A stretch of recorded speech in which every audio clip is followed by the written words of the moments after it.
ગઈકાલ તારીખ 4 મે 2026 રોજ અડાજણ ખાતે આવેલ બદ્રીનારાયણ મંદિરની પાસે બે અલગ અલગ મોબાઈલ સ્નેચિંગની ઘટના બની.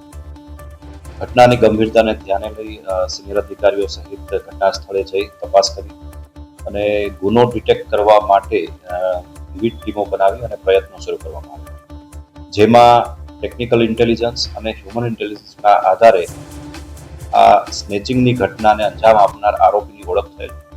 ત્યારબાદ તેની ધરપકડ માટેની તજવીજ કરવામાં આવેલી અને ગણતરીના કલાકોમાં જ આરોપીની ધરપકડ કરી લેવામાં આવેલ છે. તેની પાસેથી બે મોબાઈલ પણ કબજે કરવામાં આવેલ છે, જે આરોપી દ્વારા ફરિયાદીઓ પાસેથી ઝૂંટવવામાં આવેલા. આરોપી તૌસીફ ઉર્ફ બગલા આરીફ શેખ નામનો વ્યક્તિ છે, જે અમરોલી ખાતે આવેલ પોસાડ આવાસ ખાતે રહે છે. 21 વર્ષની ઉંમરનો છે. ભૂતકાળમાં સલાબતપુરા પોલીસ સ્ટેશન ખાતે જીપી એક્ટ 135 હેઠળ ગુનો નોંધાયેલો, તેમાં પણ એ આરોપી રહેલ છે.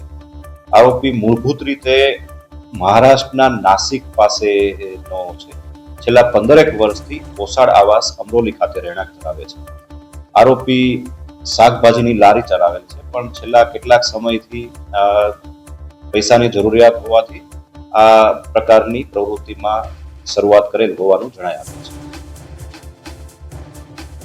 અમે તમને આપીશું પળે પળના સમાચાર. જો તમે અમારા નિર્ભય માર્ગ ન્યૂઝ ચેનલને સબસ્ક્રાઇબ કર્યું નથી તો અત્યારે જ નીચે આપેલા આઇકોન બટન પર ક્લિક કરીને સબસ્ક્રાઇબ કરો અને શેર કરવાનું ભૂલશો નહીં.